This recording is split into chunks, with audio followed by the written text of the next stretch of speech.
Capítulo 9, versículo 13 adelante. Así dice la palabra de Dios. El sexto ángel tocó la trompeta y oí una voz de entre los cuatro cuernos del altar de oro que estaba delante de Dios, diciendo al sexto ángel que tenía la trompeta: desata a los cuatro ángeles que están atados junto al gran río Eufrates. Y fueron desatados los cuatro ángeles que estaban preparados para la hora, día, mes y año, a fin de matar la tercera parte de los hombres. Y el número de los ejércitos de los jinetes era 200 millones. Yo oí su número. Así vi en visión los caballos y a sus jinetes, los cuales tenían corazas de fuego y zafiro y de azufre. Y las cabezas de los caballos eran como cabezas de leones, y de su boca salían fuego, humo y azufre. Por estas tres plagas fue muerta la tercera parte de los hombres por el fuego, el humo y el azufre que salían de su boca. Pues el poder de los caballos estaba en su boca y en sus colas, porque sus colas semejantes a serpientes tenían cabezas y con ellas dañaban. Y los otros hombres que no fueron muertos con estas plagas, ni aun así se arrepintieron de las obras de sus manos, ni dejaron de adorar a los demonios y a las imágenes de oro, de plata, de bronce, de piedra, de madera, las cuales no pueden ver, ni oír, ni andar. Y no se arrepintieron de sus homicidios, ni de sus hechicerías, ni de su fornicación, ni de sus hurtos. Querido Dios, oramos en tu presencia pidiendo que tu Espíritu ministre tu palabra, que nos enseñe y nos abra el entendimiento para conocer, para esminuzar, para examinar las Escrituras. Espíritu de Dios, hable con nosotros, expónganos tu santa y poderosa palabra. Esminuza el corazón más duro y hazle reconocer su dependencia de ti, en el nombre de Jesús. Amén. Pueden tomar su asiento.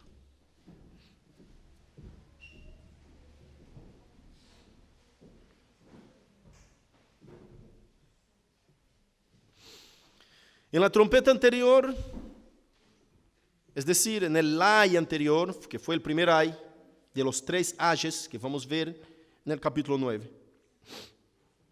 Y se termina el tercer ay ya en el capítulo 11. Pero vimos de forma espiritual, no literal, cómo Dios ordena que sufra a los impíos. Y ahora nosotros vamos a ver cómo Dios actúa para que mueran a los impíos. Ese texto es un texto que nos expone y nos revela cosas espirituales, no literales. Esas cosas suceden a lo largo de la historia, no en un día en específico. Tanto las anteriores, que eran las langostas con colas de escorpiones que hacían sufrir los hombres por 5 meses, que es también datos espirituales, y imágenes y figuras de cosas celestiales o venideras, y también de cosas que han pasado. Es decir, debemos mirar ese capítulo 9 y esa quinta y sexta trompeta como un prenuncio y un anuncio. Es decir, prenuncio de cosas que están por suceder, que están sucediendo, y anuncio de cosas que ya sucederon. Porque a lo largo de la historia, hasta que venga el Señor Jesucristo, es decir, en esta dispensación, desde cuando vino Jesús por primera vez, hasta que venga por segunda vez, está el cumplimiento de esas profecías. No estamos hablando de cosas que van a suceder exclusivamente en el día de la venida del Señor. Estamos hablando de cosas que están sucediendo, ya sucedieron y que aún pueden suceder a lo largo de la historia. Es decir, cuando hablamos del sufrimiento con estas langostas, esos demonios terribles que vienen sobre la tierra para herir a los hombres, nosotros estamos hablando de a lo largo de la historia, los sufrimientos que pasan los impíos y cómo Dios castiga a los impíos a causa de perseguir a los justos. Pero el castigo de Dios es aún dando oportunidades para que se arrepientan. Pero en este sexto sello, nosotros vamos a ver cómo el mismo Dios determina, escuche bien el texto, la sexta trompeta fue sonada. Y dice así: y oí una voz de entre los 4 cuernos del altar que estaba delante de Dios, diciendo al sexto ángel que tenía la trompeta: desata a los 4 ángeles. Escuche, cuando el ángel toca la trompeta, escúchase una voz que sale de los 4 cuernos, de entre los 4 cuernos del altar de oro que está ante la presencia de Dios. ¿Qué altar de oro? ¿Qué altar de incienso? Ese es un altar de incienso, ¿sabes? Esos cuernos, vamos a leer de vuelta acá el versículo 14, dice, el 13. Y oí una voz de entre los 4 cuernos del altar de oro. ¿Qué altar de oro es ese? Si usted vuelve a Éxodo capítulo 30, usted va a dar cuenta, dentro del versículo 1 y 3, que es un altar que Dios mandó con que Moisés hiciera en el templo. Y ese es un altar para quemar inciensos, aromas suaves al Señor, en donde Aarón entraba una vez al año y a los cuernos salpicaba a la sangre del sacrificio para que el Señor perdonara el pecado de Israel, el pecado del pueblo de Dios. El sumo sacerdote Aarón entraba en lugar santísimo, es decir, los santos de los santos, en donde estaba el incensario. Ese incensario es ese altar de oro. Y ahí en Génesis, en Éxodo capítulo 30, usted va a ver cómo Dios le manda a construir. De madera de acacia, cubierta por oro. Vas a ver cómo se edifica ese altar y la manera como fue edificado. Y en los rincones, los cuatro cuernos puestos. Del medio del altar tenía que quemar incienso, que representa al humo agradable a la presencia de Dios. Y ese incienso quemado como humo agradable, Aarón tenía que hacerlo todos los días. Y al quemar ese incienso una vez al año, clamaba a Dios por los pecados del pueblo. Es decir, ¿qué representa toda ese incensario? Ese incensario representa hoy para nosotros como un símbolo acá puesto en el libro de Apocalipsis, como el lugar de oración. Representa las oraciones de los santos, que llega como aroma agradable a las narinas de Dios mismo. Entonces, cuando se toca la sexta trompeta, él escucha una voz saliendo de medio del incensario, ordenando al ángel que desatara a los 4 ángeles malos, que estaban atados y preparados para el día, hora, mes y año. Ahí está la predestinación del Señor, claramente en este texto. No puede ser en otro tiempo, sino que en ese tiempo. En el tiempo que le mande el Señor. Entonces, a lo largo de la historia, vemos cuando Dios desata sobre la tierra una cantidad de plagas. Porque cuando desata a esos hombres, esos ángeles, vemos todos los ayes, es decir, en este ay vemos el clamor de ayes de la gente, de muerte, de mortandad, de pestilencia, veniendo sobre la tierra. Ese mismo altar, no sé si usted se recuerda, capítulo 8, versículo 3 de Apocalipsis, cuando estudiamos, el que abrió puede leer. ¿Lo tiene? 8:3, ajá. Otro ángel vino entonces y se paró ante el altar con un incensario de oro y se le dio mucho incienso para añadirlo a las oraciones de todos los santos sobre el altar de oro que estaba delante del trono. Es el mismo altar que habla acá. De ese altar, el incensario, el altar de oro, que estaba delante del trono de Dios, Juan lo vio, y eso simboliza las oraciones y el clamor de la iglesia de los santos. Y del medio de ese altar sale una voz que dice: desata a los 4 ángeles que están atados para la hora, día, mes y año.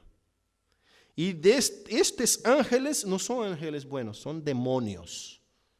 La Biblia describe acá, y vemos la soberanía de Dios controlando esta historia, porque es un orden venida del mismo incensario.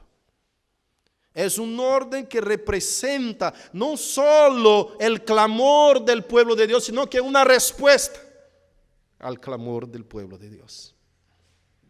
Y viene pestes, y los demonios son liberados en ese tiempo, que recurre toda la historia.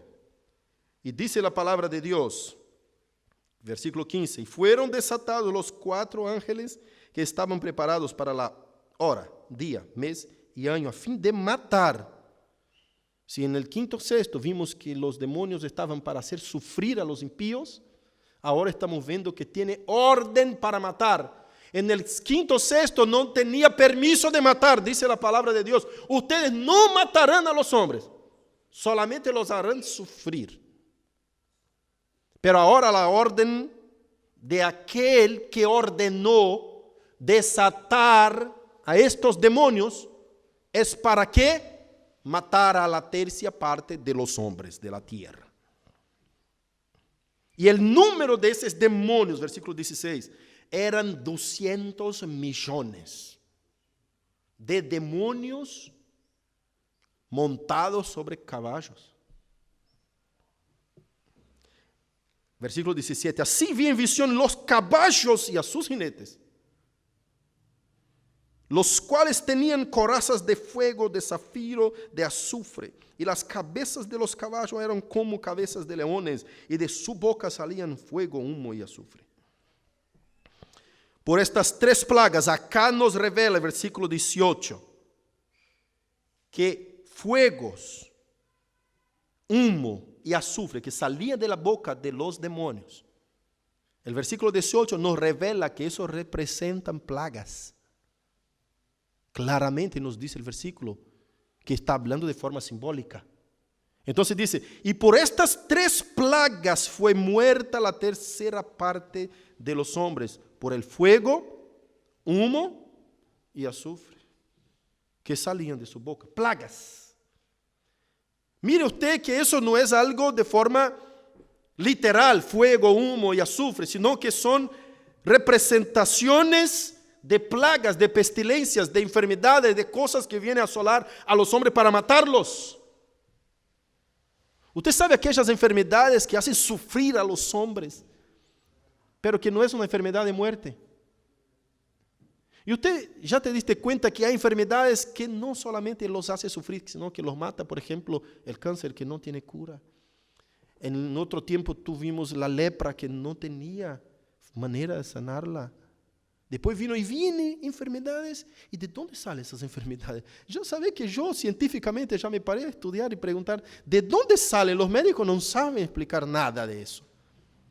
Sinceramente ellos imaginan y hacen estudios y cálculos. Por ejemplo, la dengue viene de un mosquito y la fiebre amarilla viene de un mosquito, que este mosquito está contaminado porque picó un mono que tenía, qué sé yo, una bacteria tal o qué sé yo, un virus tal, y después vino y picó a un ser humano. Y bueno, se explica de dónde, cómo se transfunde, cómo se dice, cómo se transmite la transfusión esa jerárquica de la enfermedad, pero ¿cómo salió?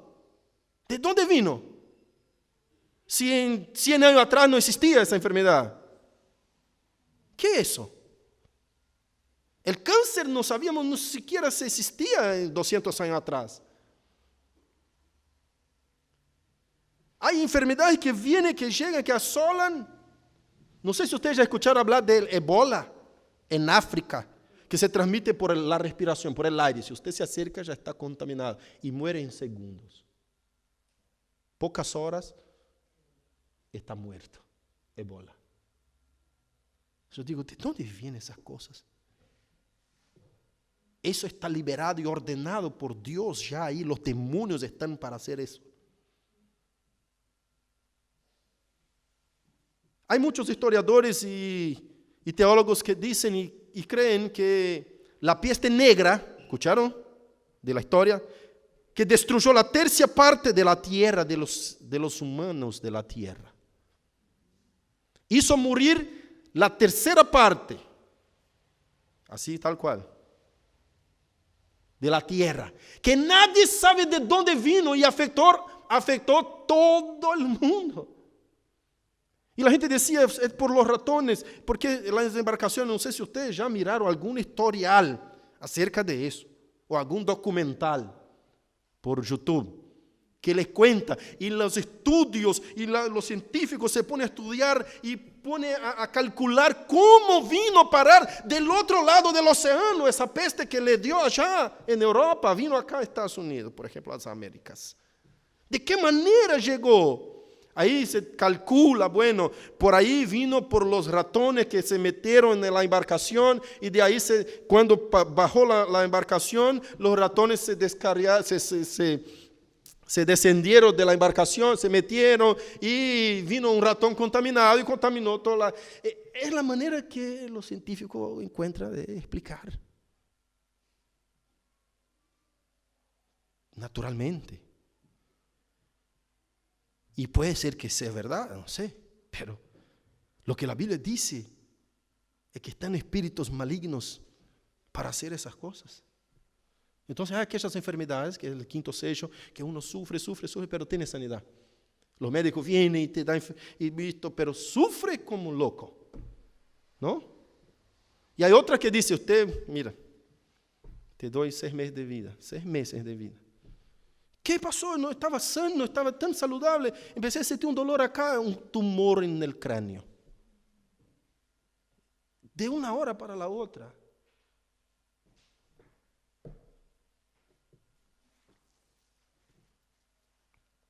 No quiero ser radical para que los hermanos piensen que toda enfermedad viene de demonios.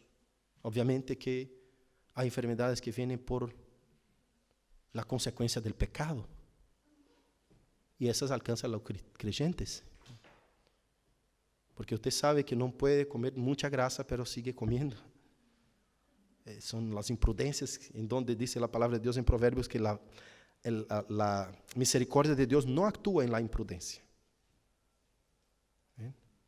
Entonces somos imprudentes y queremos, Dios, así, bueno, protégeme. Bueno, pero hay que cuidarse, ¿no? Sabemos que no podemos andar comiendo algunas cosas que nos encantan, por ejemplo, demasiado dulces, no se puede. Sabemos que no debemos muchas cosas que no es recomendable a la salud. Por esa razón Dios mismo dijo al pueblo de Israel que comiera los animales esos para cuidar su salud. Si sos desobediente o imprudente, seguramente te va a venir enfermedades. Entonces no quiero ser radical al punto de decir que toda la enfermedad viene del espíritu maligno, Pero estamos mirando hacia el texto de capítulo 9 de Apocalipsis, donde nos revela claramente que Dios ha demandado estas cosas, estos espíritus malignos, para destruir y hacer matar y hacer morir la tercera parte de la tierra, de los hombres, los seres humanos. Hay muchos también que dicen que estas muertes son causadas por la guerra. Por ejemplo, el pensamiento de William Hendricks dice que las guerras hacen con que los hombres sean verdaderos demonios, asesinando y matando al otro sin piedad. En un campo de batalla los hombres se vuelven verdaderos espíritus malignos, tomados por un corazón de cólera y de ira, un espíritu que los domina para conquistar un pedazo de tierra o un poder de su político favorito. Asesina y matan a sangre frío a millares y millares de otros hombres. También puede ser figurada por la guerra. Esos espíritus actúan de maneras varias que no sabemos determinar exactamente cómo son, pero no salen del control de aquel que los mandó desatar. Versículo 19. Pues el poder de los caballos estaban en su boca, en su cola y en sus colas. Ahí viene el poder de los demonios. Porque sus colas, semejantes a serpientes, tenían cabezas y con ellas dañaban. Eso todo es figurado. Eso todo figurado.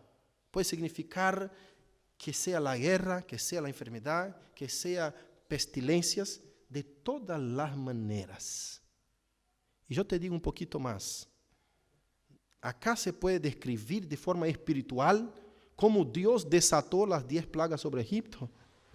No es que salen de la nada, sino que Dios desata y ordena que los espíritus malignos hagan las cosas en el mundo espiritual suceder, las malas cosas. Así como Dios dijo en Génesis 1:1, en el principio creó Dios los cielos y la tierra, y dijo Dios, haya luz, y se hizo la luz. Vemos en el libro de Juan, en el principio era el verbo, y el verbo era Dios, y el verbo estaba con Dios. Todas las cosas fueron hechas por medio de Él, y sin Él nada de lo que fue hecho se hizo. Vemos diciendo que Jesús mismo es el que hizo todas las cosas. Cuando el Padre decía en Génesis 1:1, hágase la luz, el verbo venía y hacía que la luz sucediera.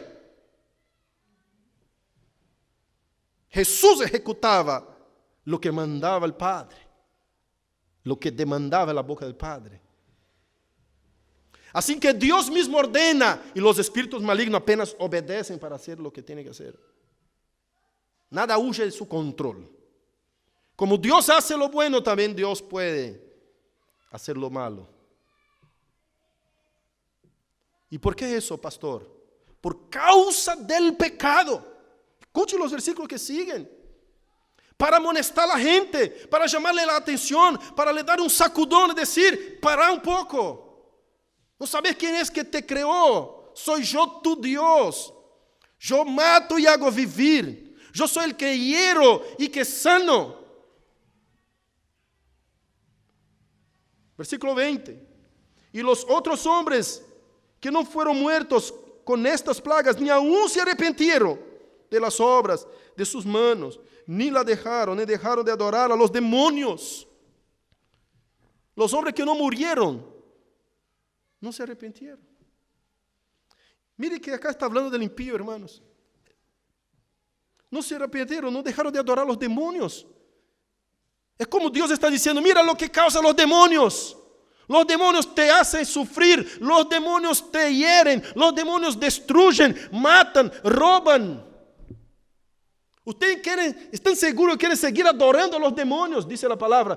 Siguieron adorando a los demonios y a las imágenes de oro, plata, bronce. Versículo 21.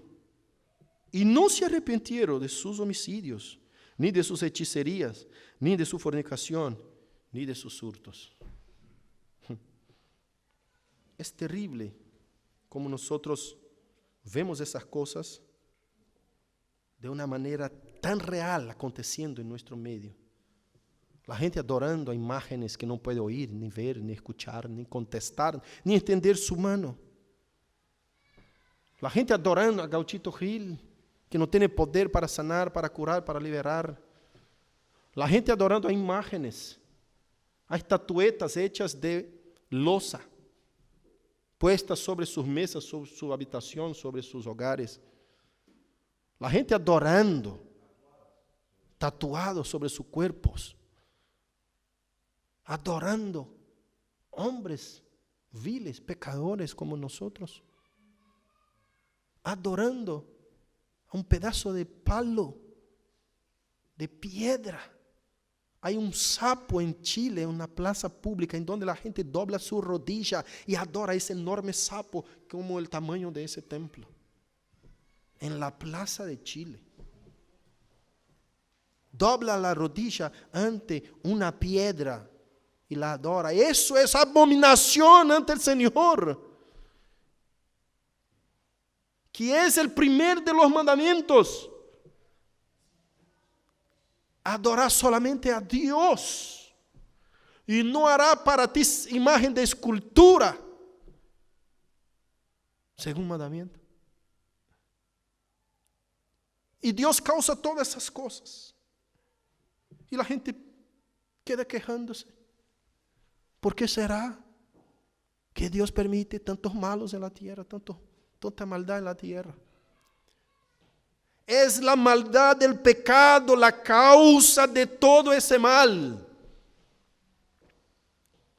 Lo que desata todo eso, la ira de Dios, es el pecado del hombre en contra de Dios. Por eso yo decía en el inicio, la necesidad de la oración que tenemos. Cómo necesitamos orar y clamar a los pies del Salvador, porque es el único que nos puede escuchar e interceder por nosotros. Como pueblo de Dios que clama, y Dios escucha la oración y contesta la oración y atiende a la gente que sufre. Y la oración del pueblo de Dios va a hacer rescatar a esa gente que no se arrepiente por dolor, no se arrepiente por una tormenta, por una enfermedad, por una muerte de su vecino. No se quebranta. El duro corazón de piedra que tiene. Si Dios no lo transforma. Y nosotros, muchas veces, algunos creyentes piensan que por sus pocas palabras habladas puede convencer a una persona a convertirse de su error.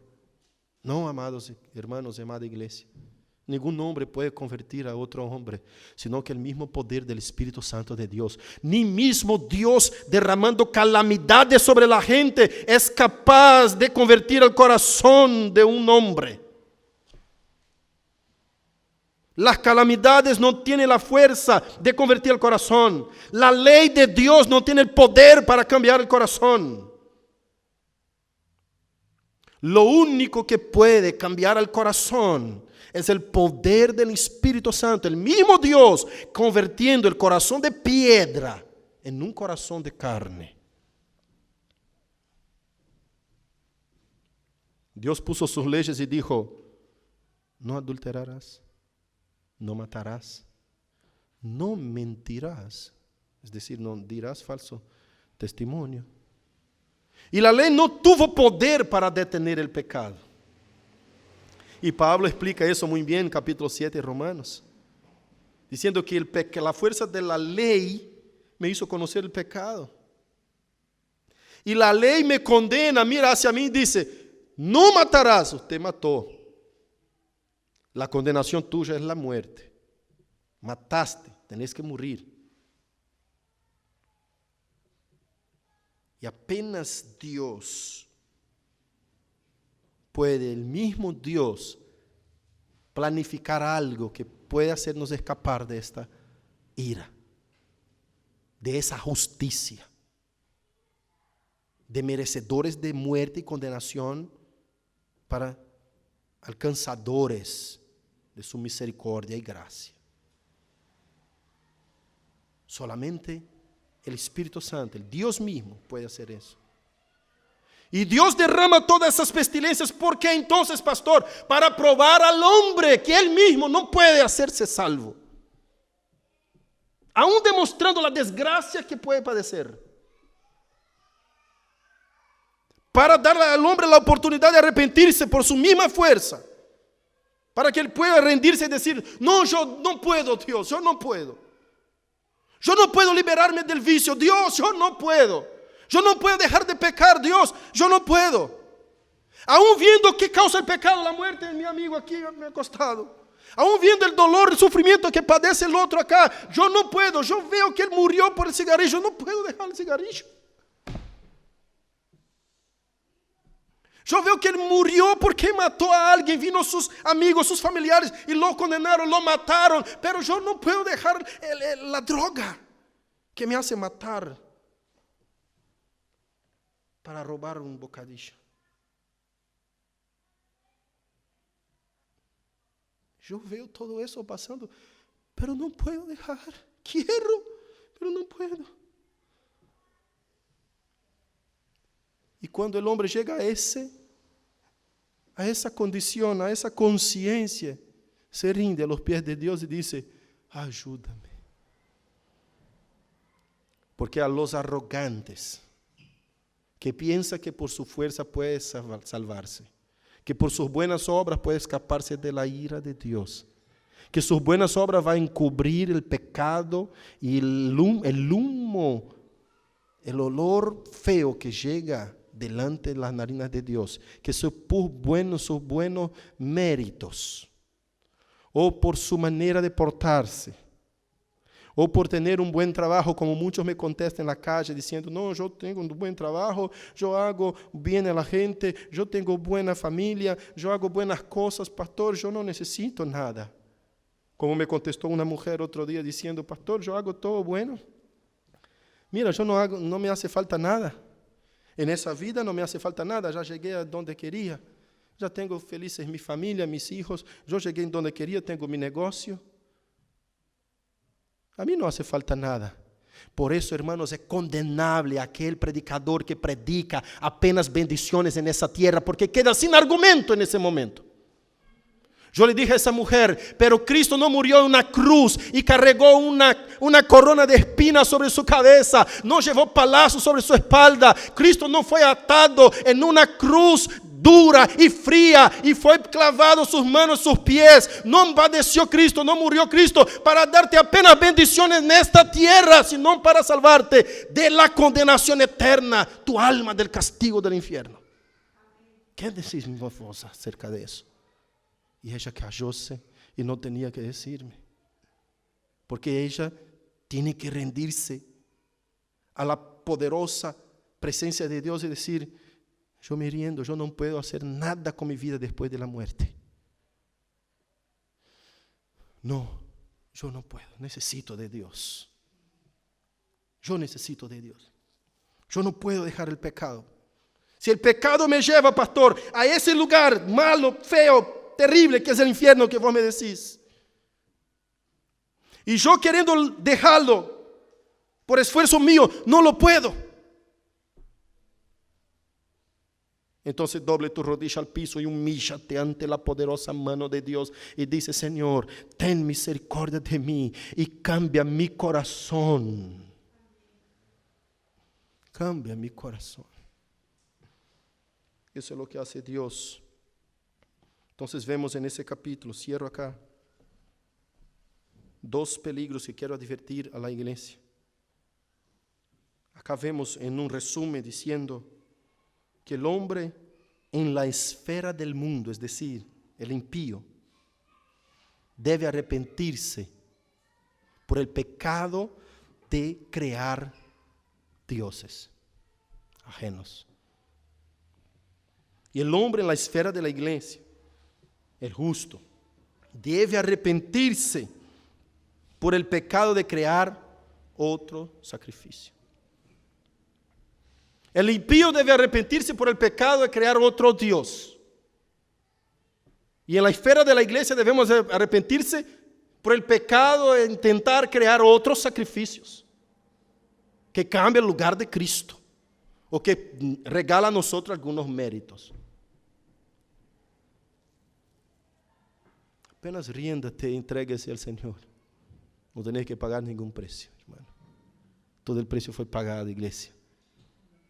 Tienes que rendirte ante los pies del Salvador y decir, yo te necesito. Solamente tu sangre me puede purificar y justificarme.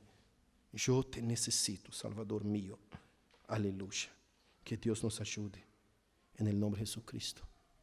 En esa mañana. En el día de hoy. Que el Espíritu Santo siga hablando en tu corazón por todo ese día y toda esa semana. En el nombre de Jesús. Yo quiero invitarles a orar.